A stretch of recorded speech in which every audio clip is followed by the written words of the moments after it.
Okay,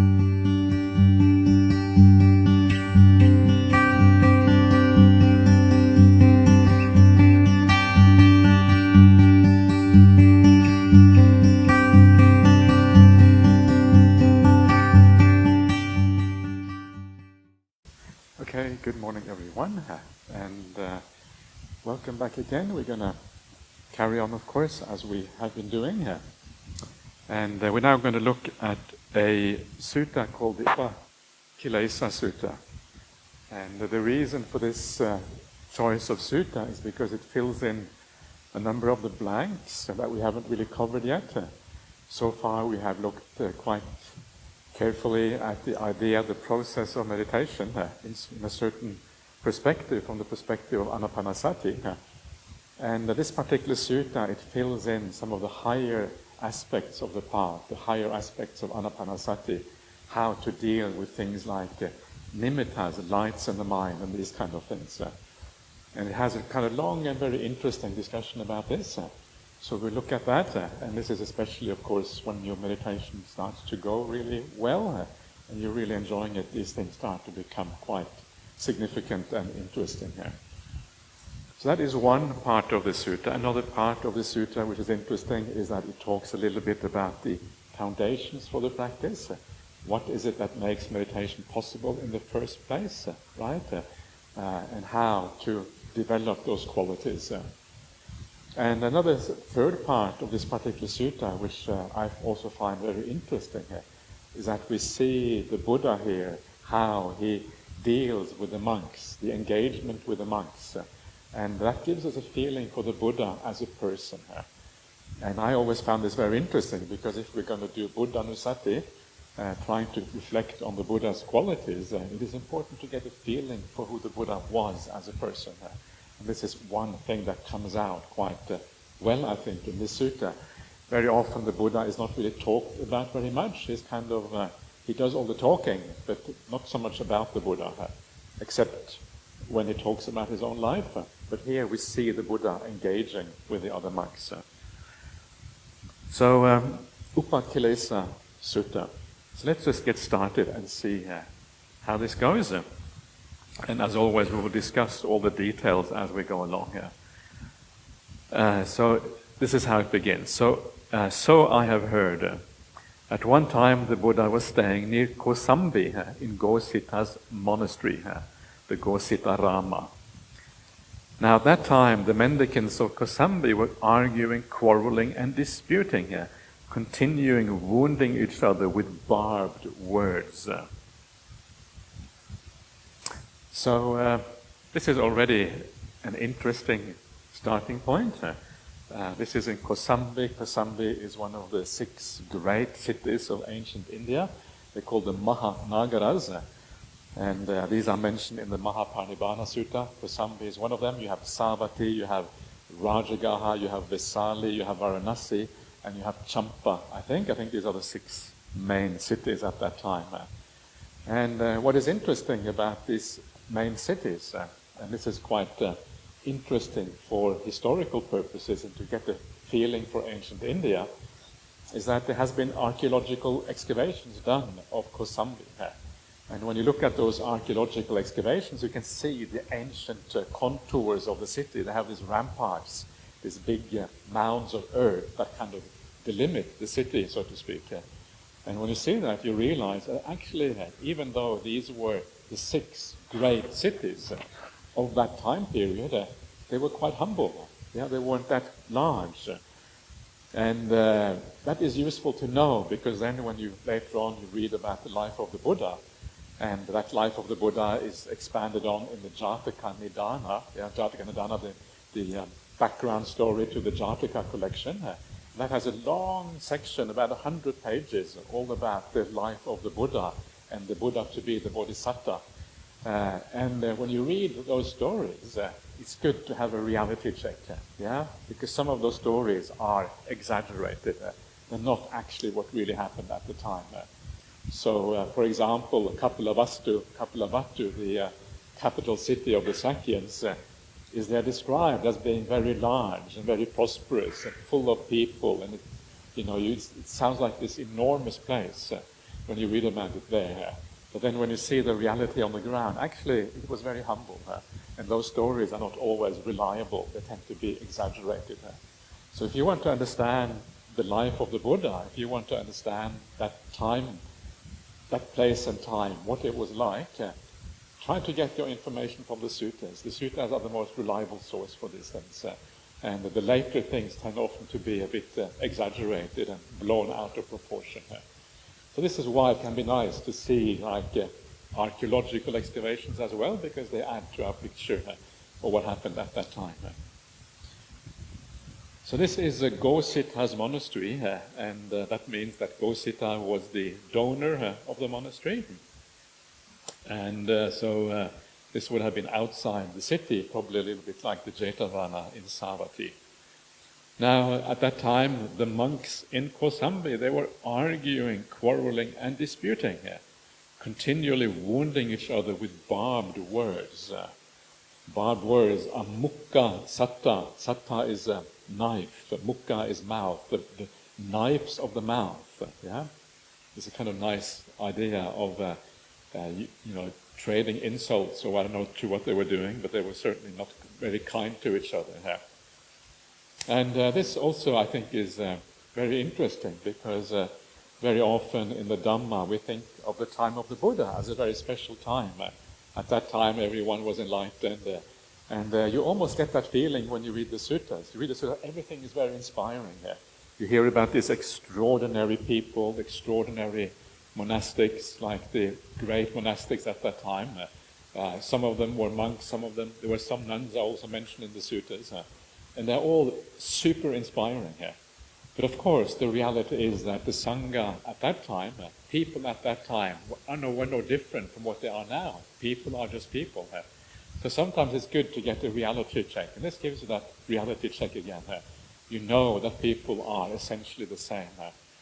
And so this is important. Otherwise, we might feel inferior. Yeah, we might feel, in those days everyone was so great. Now everything has gone in decline. Yeah, we are like the, the kind of dodgy brothers of these ancient sages. But that is actually not the case. And this is also what you see in the Vinaya Pitaka. This is a rare example from the suttas. In the suttas you don't normally see this. But in the Vinaya Pitaka, the whole breadth of humanity really comes out. All the defilements are on full display in the suttas, in the Vinaya Pitaka. And that's kind of reassuring. It means that people have always been the same. Enlightenment, awakening, the Aryan stages are just as available today as they were 2,500 years ago. The Noble Eightfold Path is here. There are still Aryans in the world. I don't have any doubt about that myself, having met so many inspiring people in my life. And so the path is still open. And sometimes if we say that the path is no longer available, that the Aryans are kind of died out, it becomes an excuse for not practicing. And it's very easy and very kind of enticing to take up those excuses, because then you can chillax more. But it is a very bad idea, because you're not taking up the marvelous opportunity that is here to create a better existence for yourself and taking this path, making an end of all of these problems that we have in the human realm. So monks were arguing, and of course this has always been the case, and this is the case also in the present day. We try to avoid arguing, but sometimes it just happens, because monks are human beings like everyone else, and sometimes you just go wrong. We haven't had any arguments here yet. We've had some nice discussions with the monks, which I really appreciate. It's nice too, because monks usually have a kind of nice appreciation of the Dhamma, and also the nuns as well, for that matter. But we haven't really been having any fist fights yet with the monks, so I'm very glad to be able to announce that to everyone. Hopefully it will remain so for the rest of this retreat. So, okay. Then a mendicant went up to the Buddha, bowed and stood to one side, and told him what was happening, adding, "Please, sir, go to those mendicants out of compassion." The Buddha consented with silence. Then the Buddha went up to those mendicants and said, "Enough, mendicants, stop arguing, quarreling, and disputing." So we have some mendicants, there's still some monks, of course, who have a bit of sense. They understand that all the arguing and disputing are a problem, and so they seek help from the highest authority. In those days, you could go to the Buddha. You could say, please, please, Venerable Sir, help us out. Everyone is arguing, yeah? And of course, if we had the Buddha available now, we probably would do the same. We would say, please come and help us. Our defilements are so strong, we don't know what to do with ourselves.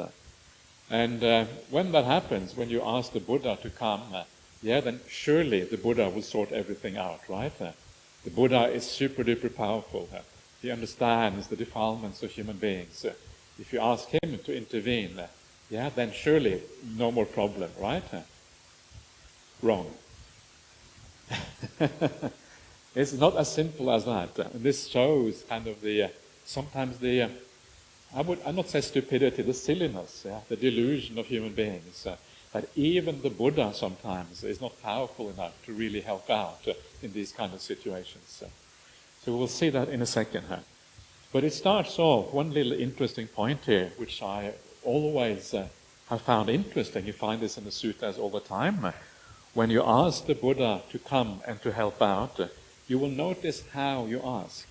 There's a particular way of phrasing it. And the phrasing is always, please come out of compassion. Because remember, when the Buddha starts his teaching career, everything the Buddha does, he starts teaching because he has compassion for the world. He knows he has a solution to the human predicament, to human suffering. So because he knows that, of course, compassion arises, and he always acts out of compassion. So if you want someone like the Buddha, or if you want someone who is like an Aryan, anyone who's really developed on the path, if you want them to come and to do something special, like visit you, or come somewhere or do something, it's always good to ask in this particular way, because it shows that you know what motivates Aryans, the noble ones, and the Buddha specifically, to act. Please come out of compassion. We have an issue. Are you able to help out, please?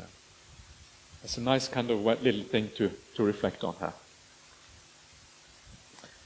And then the Buddha, he goes up to those mendicants. He always, when people ask out of compassion, he usually will go. And he says, enough mendicants. Alang bhikkhave. And and you would think, right, if the Buddha says enough, stop arguing, quarreling, you think those monks would come to their senses. But you would think so, but of course that would not be true. So this is what happens next.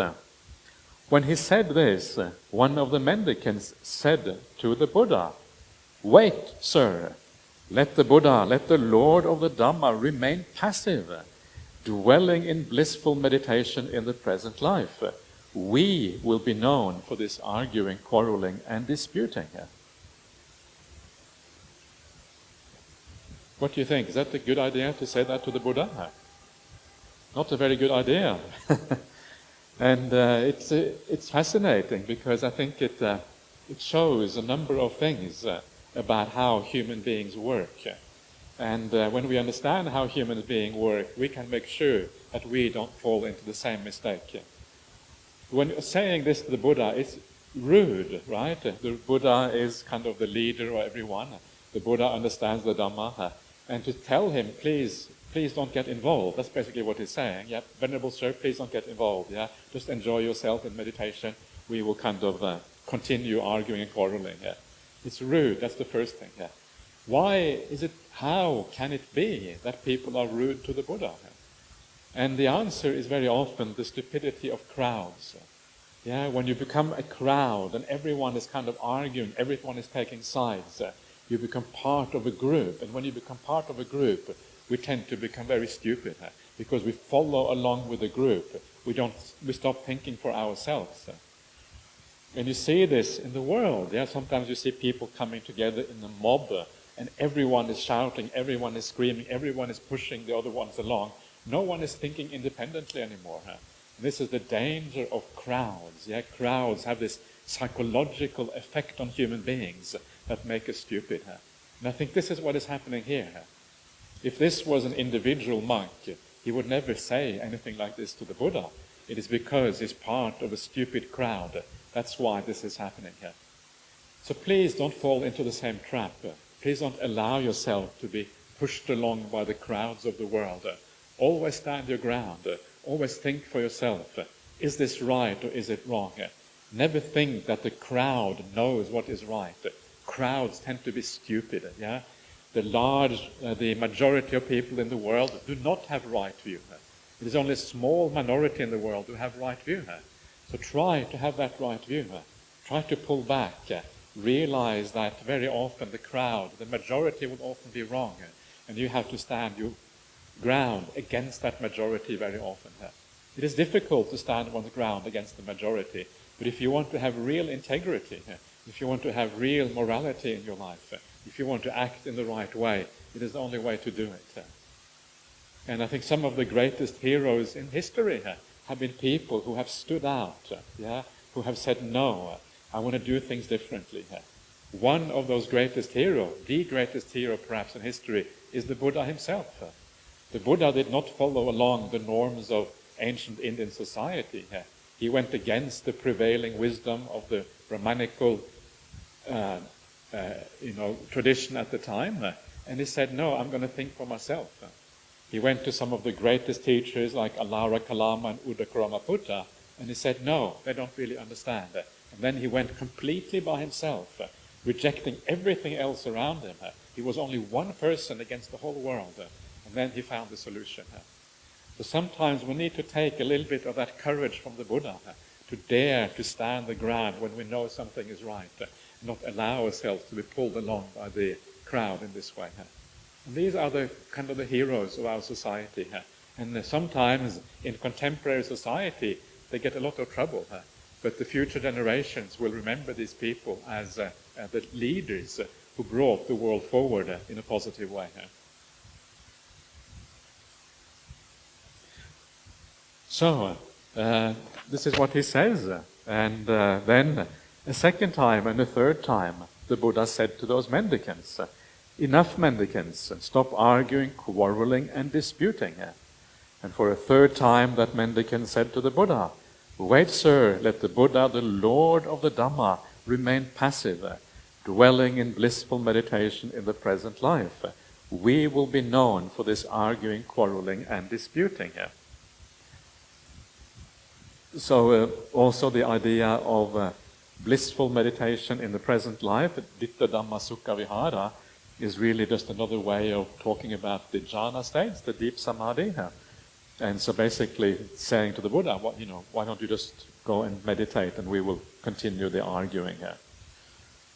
So interesting. Another thing which is interesting about this, which is I think part of the idea of the Buddha Nusati, is to see here that the Buddha here, he appears very human in many ways, right? Imagine this interaction with this monk, and then the Buddha. And the fact that the monk speaks this way to the Buddha, it means that this monk saw the Buddha. Yes, the Buddha is a teacher, but he also saw the Buddha as an ordinary human being that you talk to in an ordinary way. He obviously didn't see the Buddha as a god or anything like that. He even dares contradicting the Buddha in this way. And this is, I think, is a very important point about when we do the Buddha Nusati, that we understand the Buddha in the right way. If we think that the Buddha is more than he actually is, if you put, what I like to say, put the Buddha on the wrong kind of pedestal, the God pedestal, or the kind of the supernatural being kind of pedestal, or the Bodhisattva who practiced for 4 incalculable eon pedestal. If we put the Buddha on the wrong pedestal, we get the wrong idea of who the Buddha was, and then we interact with the Buddha in the wrong way. But if we understand the Buddha as a human being, then we can relate to the Buddha as another human being. We can ask the Buddha questions. We can meet with the Buddha as we can meet with anyone else. And we can ask questions. We can maybe even disagree sometimes and say, I don't understand. This is how please explain a bit more, or whatever it is. And when the Buddha is a human being, we know that the Buddha understands us, because the Buddha has gone through the same kind of problems that we have gone through. He has had to practice the same kind of path. And because the Buddha understands us, we can have a very useful conversation with the Buddha. But if the Buddha is something different, if the Buddha is somehow alien, if the Buddha is a god, if the Buddha is the cosmic principle, if the Buddha is the consciousness ground of all being or whatever, there is no conversation to be had really, because the Buddha is different. Does the Buddha understand us if he is kind of completely different? The path of the Buddha, does that relate to us? If the Buddha practiced this way, do we practice the same? Why would you practice the same if the Buddha is not human? So understanding the Buddha as a human being, of course, he had very powerful spiritual qualities, but the more you see of the life of the Buddha, the more you read about the Buddha, the struggles that he had, and we will see these struggles later on in this particular sutta, you realize that essentially he went through the same kind of problems that we have. Of course, once he becomes the Buddha, once he is an arahant, it is very different. But that potential of arahantship is also within us. So even then, there is a lot of similarities there. So it is interesting to notice these little things. Yeah, you can start to see who the Buddha really is. To the monks at that time, he was just a human being, one human being among many. He was obviously special, but still a human being.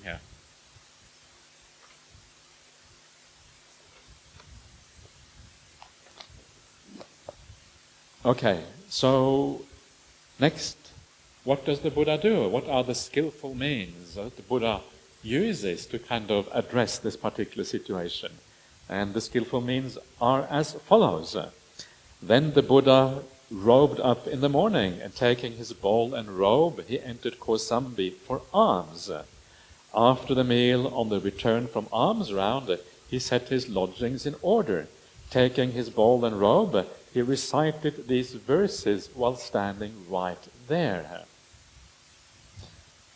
So, again, very interesting, the Buddha would go on alms round, just like monks now. Or nuns now. Do the nuns also go on alms round here in Sri Lanka? Maybe? Okay. Tell me later on if you have any information on that. But the Buddha would go on alms round, which is kind of interesting. So he would just be one monk again among many monks walking for alms in the city. It's fascinating, isn't it? How would you feel if the Buddha came for alms round to your house? Would you feel a bit nervous, or would you feel kind of, oh yeah, it's just the Buddha, it's okay? How would you feel about that? It's kind of fascinating, right? It gives you, again, this perception of the Buddha, which is kind of different from how we often think about the Buddha. He would look like a monk. He would be a monk. People would treat him as a monk. Of course, they would see him as special in many ways, but still, he would also have this very human aspect to him. So then after his meal, he set his lodgings in order. Again, the Buddha would set his lodging in order. Lodging would be his kuti or wherever he was staying. So he would put things in the right place. It's a nice reminder for all monks to kind of do the right thing with your lodgings, right? The Buddha himself put his own lodging in order, which is kind of fascinating again. And what that means when you put your lodging in order, it means that you are about to depart. This is the meaning of this. So then he takes his bowl and robe and he recites these verses. But after this, he is about to depart. And this is, of course, the skillful means of the Buddha in this particular context. If no one is able to listen to you, if no one takes you seriously, you stop talking. You don't carry on trying to convince people. If they won't listen, there's no point in trying anymore. And you find this in the suttas, the kind of the highest penalty you can give someone is when you stop talking to them. There's a very, the famous monk Channa in the suttas. He was supposed to be the Buddha's charioteer before his ordination, before he became a monk. And he was a very proud person because he was so close to the Buddha. Because of his pride, he refused to listen to the other monks. He said that you should listen to me, I should not listen to you. This kind of things he would say to the other monks. So the Buddha, just before he dies, he says that the monk Channa should be given the Brahmadanda.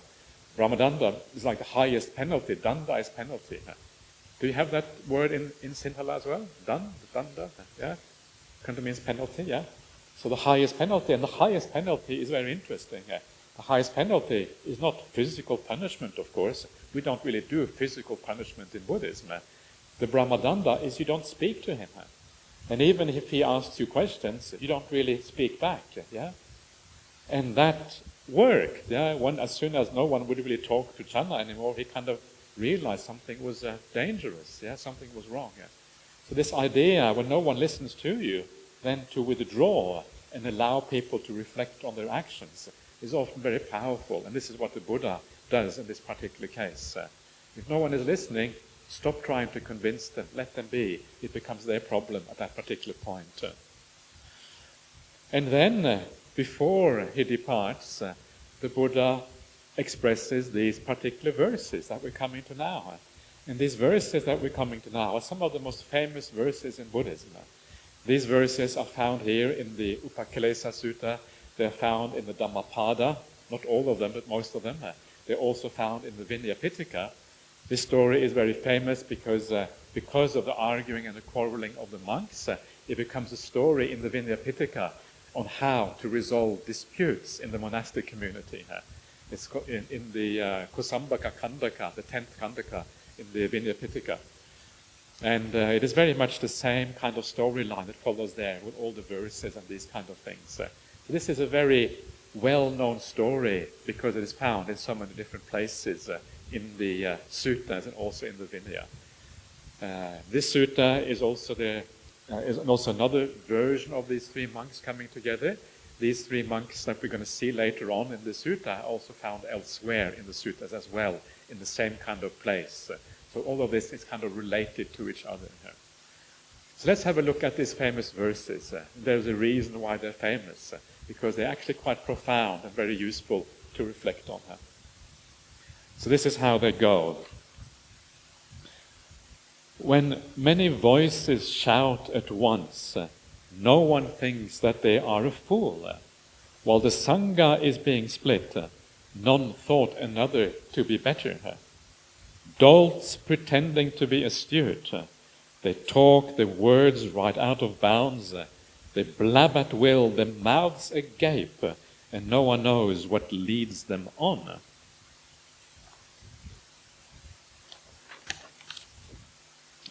They abused me, they hit me, they beat me, they robbed me. For those who bear such a grudge, hatred never ends. They abused me, they hit me, they beat me, they robbed me. For those who bear no such grudge, hatred has an end. For never is hatred settled by hate. It is only settled by love. This is an eternal truth. Others don't understand that here we need to be restrained. But those who do understand this, being clever, settle their conflicts. Breakers of bones and takers of life, thieves of cattle, horses, and wealth, those who plunder the nation, even they can come together, so why on earth can't you? If you find an alert companion, a wise and virtuous friend, then overcoming all adversities, wander with them, joyful and mindful. If you find no alert companion, no wise and virtuous friend, then like a king who flees his conquered realm, wander alone like a tusker in the wilds. It is better to wander alone. There is no fellowship with fools.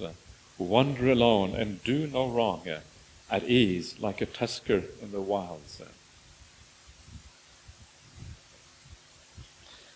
So these are these famous verses, and you will find them in the Dhammapada. I always recommend people to read the Dhammapada a little bit, because the Dhammapada has many verses like this. These are some of the most famous ones, but there are many other very inspiring verses there. And sometimes, before you go to bed at night, just read a couple of verses in the Dhammapada. Yeah, especially if you have a long, busy day, if you are a disciple and you have a long, busy day, sometimes you need a bit of Dhamma just before you go to sleep, just to kind of keep your mind sane among all the problems of the world. And this inspires you. Then you sleep well, and when you sleep well, you wake up in the morning, you have energy, and you have all the good qualities come from that. So let's have a look at these verses. When many voices shout at once, no one thinks that they are a fool. Yeah? This is what we are seeing here. We're seeing the monks acting foolishly, even in the presence of the Buddha. They don't know when to shut up, and just kind of do the right thing. And so everyone thinks they're right. And then, even if the Sangha is being split, this is Sangha Beda. Sangha Beda is the schism in the Sangha. Even then, you don't actually think to listen to anyone else. You don't think that anyone else is better or anyone else has a better idea. You are still foolishly holding on to your own ideas, even when kind of great, really bad things happen, like the Sangha being split.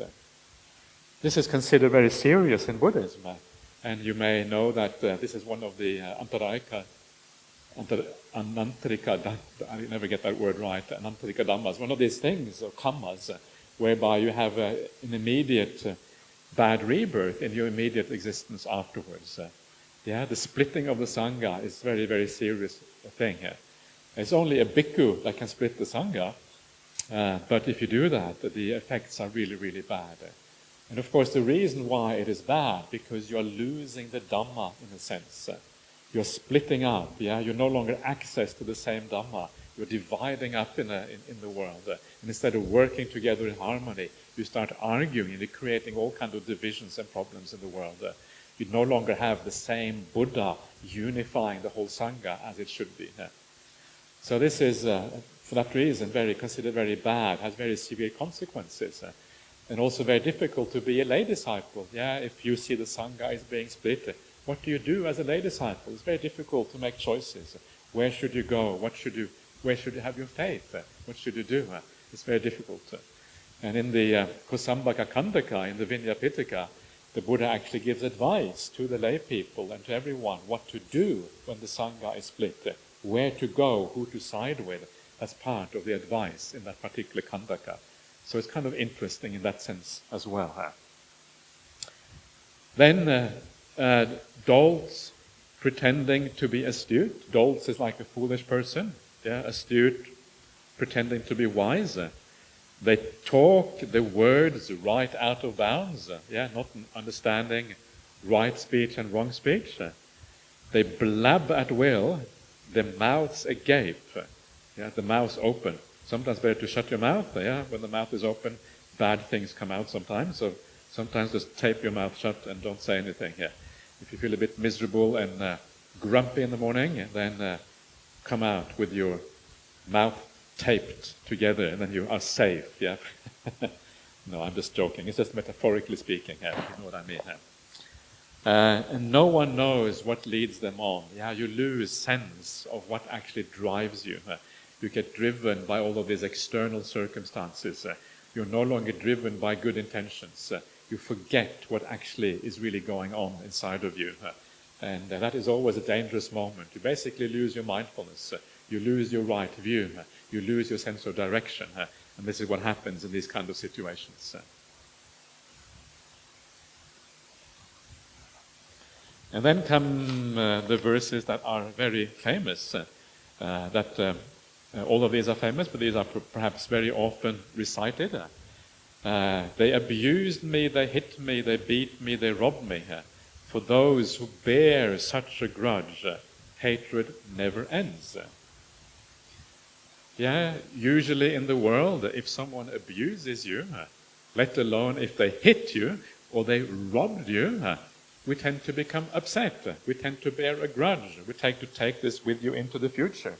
And whenever you remember this, that grudge, that ill will or whatever comes back up again, because you remember this thing from the past and you carry it with you into the future. But if you do that, the hatred, the anger, the ill will, the resentment, the fault finding, the irritation, it never comes to an end if you carry on with this. This is the problem with these things. So even though other people do bad things towards us, it is not the right attitude to have ill will towards that person, to have anger. And this is kind of very interesting. So this is why the second verse then comes out. And the second verse is, they abused me, they hit me, they beat me, they robbed me. For those who bear no such grudge, hatred does have an end. And so what this means is that abuse even being hit, being robbed. This is something that happens to everyone in the world. You will always have people who abuse you. You will always have people who act in the wrong way towards you. This is not really negotiable. This is guaranteed to happen in life. Yeah? And because it is guaranteed to happen in life, we have to find a way of dealing with this. The wrong way of dealing with these things is trying to always avoid it. Because if you always try to avoid it, you're trying the impossible. You will not always be able to avoid this. Yeah, speech in the world is very difficult. People have their own problems, they have their own dukkha, they have all of these things happening. The world is always in turmoil. There's so many problems in the world. Of course, people are going to say the wrong thing. Of course, they're going to react to all the difficult conditions in their life. This is to be expected. And sometimes they will do really bad things, like they will steal, or they will even use violence, like physical violence. Yeah, this is part and parcel of life. Life, unfortunately, is like this. But there is a choice. We can choose to react to these difficult things in a good way or the bad way. And the bad way to react to these things is to remember this and to carry on, to bear a grudge, and then bring that hatred into the future. Instead, what we have to do is we have to let go of these things. We have to learn how to look at these things in such a way that we don't carry any grudge or any hatred into the future. And this is the beautiful thing about the Buddha's message, that it shows us how to deal with these difficult situations so we don't carry any grudge into the future. We can let go of these things. We can forgive completely. And even when we think back at that situation, we don't actually have any hatred in our heart anymore. This is the power of these teachings. The choice is how we react to these things. These things are inevitable, so our choice is only in how we react. So how can we learn to react in the right way? And this comes back again to the idea of right view. If you have the right view about what people are like, if you have the right view about what the world is like, it is actually possible to react always in the right way, even in these very difficult situations. Many of you, probably all of you, know the simile of the saw. You have the simile of the saw, the Kakachupama Sutta, Majjhima Nikaya 21. And the simile of the saw sets the bar even higher. It sets the bar to the very highest, almost possible, thinkable, level, in a sense, where the Buddha says that even if bandits kind of pin you to the ground and saw you limb from limb, you're only supposed to have metta and karuna for those bandits. And when people read that, they think you must be joking. Yeah, the Buddha, please Buddha, you're asking too much. Ask anything, but don't ask this. This is impossible. And of course, the Buddha is not joking. The Buddha is serious about that. And he says it because it is possible. Not only is it possible for the Buddha, not only is it possible for the Arahants, but it's possible for everyone to do this if you train your mind long enough in the right direction. This is the same thing we're seeing here, but even more extreme in a sense. So how do we do this? And I will come to one of the suttas that explain this in great detail later on. But it comes from the idea, again, that we are conditioned beings. We are not independent. We are not autonomous. We are not individuals who can stand our ground in the context of all the conditions and things that work on us. We don't have the ability to withstand all the conditions of the world because we are form, we are the sum of those conditions that have worked on us. Our conditioning, that is what our habits in this life. This is what our personality is. Our personality is all of these conditions come together. And if I tell you to step outside of your personality, you think I'm nuts. And I don't deny that maybe I'm a bit nuts, but I'm not that nuts. So you cannot step out of your personality. We are trapped by our personality. Our personality has been formed by our past in this life and in previous lives. And now we are what we are. A bit up and down, a bit changeable all the time. But there's certain traits that actually are built into us. And because those traits are built into us, we will act them out. And very often we have no choice. If I ask you to never think angry thought for the next week, you probably won't be able to do that. Maybe some of you are, because some of you are pretty impressive. But generally speaking, it's very rare in the world to find people who never had any angry thought, never have the slightest irritation for even an hour, let alone 7 days. So we cannot expect people to always do the right thing. What we can expect people is to play out, live out the cause and conditions. The idea, again, is that people are really more like robots. Yeah? They're following a program. That program is the conditioning from the past. And you must expect a robot to play out that program. They have no choice. And sometimes that program will be played out in your presence. And when they play out the wrong program or the bad program in your presence, you will be the recipient of abuse, of violence, of what have you, whatever is kind of happening in that program at that time. But you also know that when that person is playing out that program inside of them, they probably don't want that. Probably this person wants to be kind. The reason why they want to be kind is because they know, I think everyone knows deep down, that kindness is what we want to do, because we know that kindness is largely equivalent to happiness. When you are kind to someone, you feel good about yourself. Yeah, we know that kindness and happiness often always go together. And so we would like to be kind at all times, but we cannot be kind. And so when you see another person acting in the wrong way, even though deep down they probably want to be kind, but because of the conditioning they can't do it, the right response is always compassion. Here is a person who is trapped. Here is someone who is imprisoned by their past, imprisoned by their habits. They cannot really change. And the moment you see that moment you have compassion. So if you have a problem with your parents, if you have a problem that you get into stupid little arguments or whatever, remember that they are trapped. You are also trapped by your conditioning. And when you see that little argument starting to come about, at that moment, remember it's a trap. And then at that moment you will have compassion both for your parents and for yourself, both for the person you're with and yourself, whoever that is, because you understand that this is the nature of samsara. There is no self. And when there is no self, there is nothing that can withstand the conditions that are inside and outside. And we have to go along with those conditions. Compassion arises when you see that, because you understand how difficult it often is, and you understand the urgency of getting out of this conditioning, because it is so profound and so difficult. So this is how you need to think. And this is actually how the suttas recommend us to think. We will come to this later on, but I'm already now kind of giving a preview, if you like. I'm going to repeat myself a lot, which I like. I like to repeat myself because that means I get to hear it many times, because I need to hear it as well. So I say it again and again and again. If you think I repeat myself a lot on this retreat, this is only one retreat for me. Yeah, imagine how many retreats I do.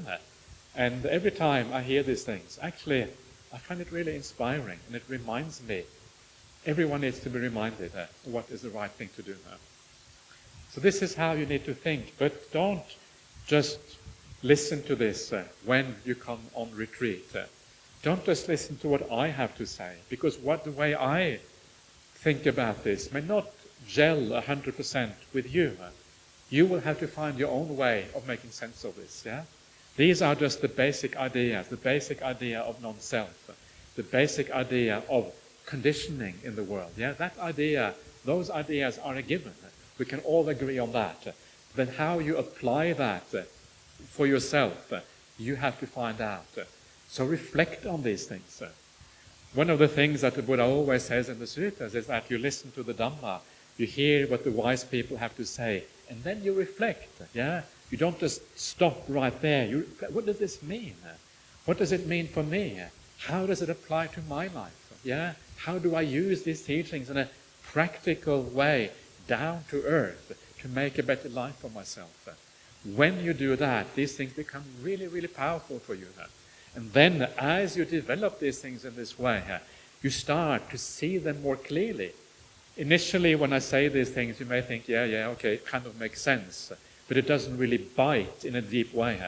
But as you make these things your own teachings, as you start to gain really powerful confidence in this, you start to see them in a different way. They start to have a very powerful effect on your life. That's when they become powerful. But the only way to do that is to recondition your mind. And this is why the idea in the suttas about developing the sanya is so powerful. This is what we're doing right now. We're developing sanya. Yeah? Sanya is the perception of having compassion for people when they do the wrong thing. Having the perception of people as not a self, but as a conditioned phenomenon. Yeah? As being trapped in the conditionality. All of these things are development of perceptions. We're learning to see people, learning to see the world in a new way. But it takes a long time for perceptions to change. And that's why you have to do it again and again and again, gradually turning your mind in a different direction until one day, actually, you are looking at things in a very different way. And these things work. Yeah?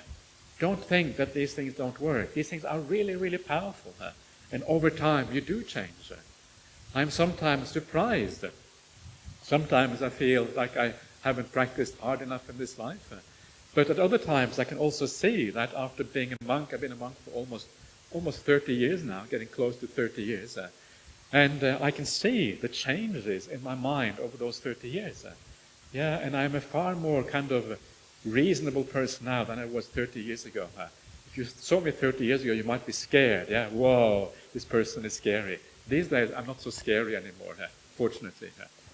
So this is kind of the beauty of these things. They actually do work. They do change you over time. And many of you who have done this for a long time, you will be aware of this. You will know that this is actually how it works. But you have to apply yourself. And the more faith you have in the ability of these things to change you, the more you will apply yourself in the right way. This is part of what I mean by developing the perceptions. In this way, eventually, even if someone beats you, even if they abuse you, instead of thinking that this is against me, you will have compassion for the other person, because you know they are the one who have the problem. Okay, you have to bear a little bit of suffering, but it's only a small little bit of suffering right now. If you don't carry it with you into the future, it will be gone very soon. But the other person, they have a long-term problem because of the way they act. They are the ones who deserve compassion.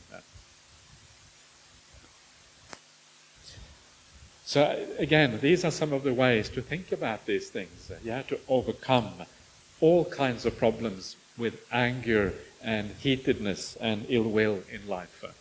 This is kind of how you do it. It takes time. You have to keep on developing this. But it is surprisingly powerful, and I think you will start to find that this works already fairly soon as you start to apply these things. Okay, then comes this next verse, also very famous. For never is hatred settled by hate. It is only settled by non-hate, avera, or love, if you like. This is an eternal truth. So sometimes we think that if someone hates us, we have to be harsh back. And if we are harsh back, then somehow that will work. But of course, it never really works. Because if you are harsh back, if you are angry back at someone who is angry, if you use violence against someone who is violent, if you kind of apply the same kind of measure back, then that just reinforces the other person's view that they were right to be angry in the first place. They are angry, their anger becomes justified because you are acting in a bad way. So the best way to deal with anger is always to remain cool. Don't have to say anything. Often saying anything is counterproductive, but just to remain cool and to have a sense of compassion. That's what the Buddha did. You see that in the suttas. And often it was very powerful when the Buddha did that. And very often what happens if someone else is cool and you are angry, you become a bit self-conscious. Whoop, what's happening? Maybe I have a problem, right? Because if the other person is completely cool, that is not an expected reaction. You start to look at yourself instead. And this is kind of the power of being cool in those kind of situations. Anyway, it's a beautiful saying. Hatred is never settled by hate, or anger is never settled by anger. Violence is never settled by violence. Remain cool. Have metta, have compassion. That's how everything in this world is sorted out. Others don't understand that here we need to be restrained. But for those who do understand this, being clever they settle their conflicts. Sometimes you just have to hold back. Sometimes maybe you do get a little bit upset inside. Don't let it out. Leave it inside. Try to overcome it. Try to turn it into compassion instead. Hold back. In the beginning, we have to learn to hold back. And eventually also we allow the mind to change completely and we have compassion instead. You are clever. You settle your conflicts because you don't actually engage in these kind of things.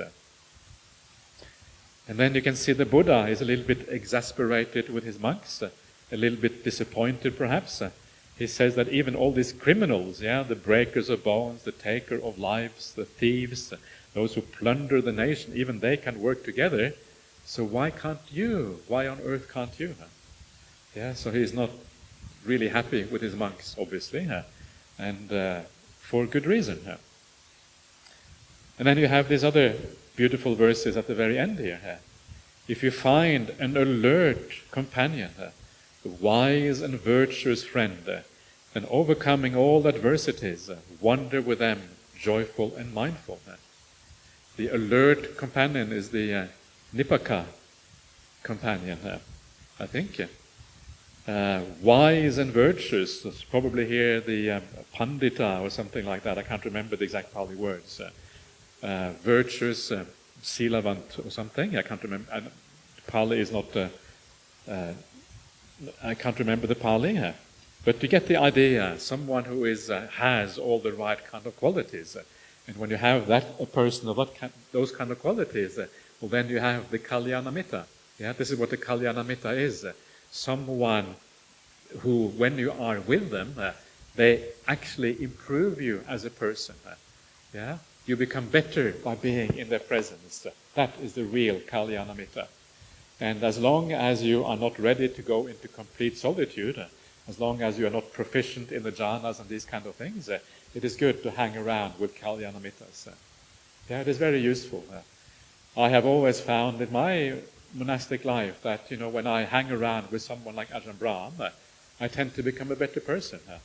I'm just sitting next. Sometimes I don't have to say anything. I kind of go up and just kind of go to see Ajahn Brahm. I just kind of go up and I feel a bit miserable or whatever, And then I go up and I just sit down next to him. Maybe I have a cup of tea or something. Sometimes I don't say anything at all. And maybe I say, good evening, Ajahn, or something like, just hi, hello, Ajahn, whatever. Don't say anything, just sit down. Just sitting next to him for 10 minutes is enough. Then I can walk away and go back to my kuti, And you feel kind of relaxed afterwards. Because there's something about someone who is very peaceful and they have a natural kindness that just kind of, you absorb that feeling in a sense. You absorb the vibe. There's a vibe about it, if you know what I mean. This idea of vibes is actually I think there's a lot of truth to the idea of vibes. When I was in the United States not so long ago, they told me that vibes is no longer the right word. The right word is juju. You have to have the right juju. Juju is kind of the modern word for vibe. So I started going around saying juju everywhere. It was kind of nice. You have to be an up-to-date monk. You have to be the cool monk. So then you kind of really things go in there. So the juju, the vibe, is actually palpable around some people, and that's why it's nice to hang out with them. You stay with them. You feel good as a consequence. You relax. You feel a sense of warmth inside. You feel all the good feelings, and that's actually very, very useful. So this is what Kalyanamittas are about. But then when you hang out with the wrong people, you get the kind of negative vibes, and it affects you in a bad way, because of their speech, because of their mind, and all of these kind of things. So it's very important to choose Kalyanamittas in your life. So make sure that you hang out with the right kind of people. Choose your friends carefully. It doesn't mean that you reject everyone else. Sometimes we have to be with other people as well. But it means that your majority companions, the ones that you're mostly with, are good people with the right qualities, the right values, and all of these kind of things. It does have a very powerful effect on us. And even just reading the suttas can have that effect if we kind of get into the right mood by hanging out with the Buddha, so to speak. If you find no alert companion, no wise and virtuous friend, then like the king who flees his conquered realm, wander alone like a tusker in the wilds. When your realm is conquered, well, you have no choice. The king has to leave because he doesn't have a realm anymore. His realm is now gone. And then you become like the tusker. The tusker is like the elephant, the kind of the big elephant who wander alone away from the herd. This is what you see sometimes in the suttas, the kind of big elephants that just want to be by themselves. They don't want to kind of have too many other elephants around, and they find that annoying when there are too many other elephants around. In the same way, you wander alone when you have all the right qualities and you are ready for wandering by yourself. It is better to wander alone. There is no fellowship with fools. Wander alone and do no wrong, at ease like a tusker in the wilds. So very beautiful verses, very powerful, and so this gives you kind of some very high-minded ideas about the Dhamma, about how to live your life in the right way, about what to do. And some of these very simple things, when you read them like here, they can be hard to understand exactly what these things mean. And that's why it is so nice to be able to draw out the meaning of these verses and to explain how you actually do these kind of things. And then it is up to you to put these things into practice. And as you do, I can guarantee you that you will get very good results as a consequence. So that is all for now. So please keep on enjoying yourself. Have a nice lunch. And then we will see you back again at 4 o'clock this afternoon.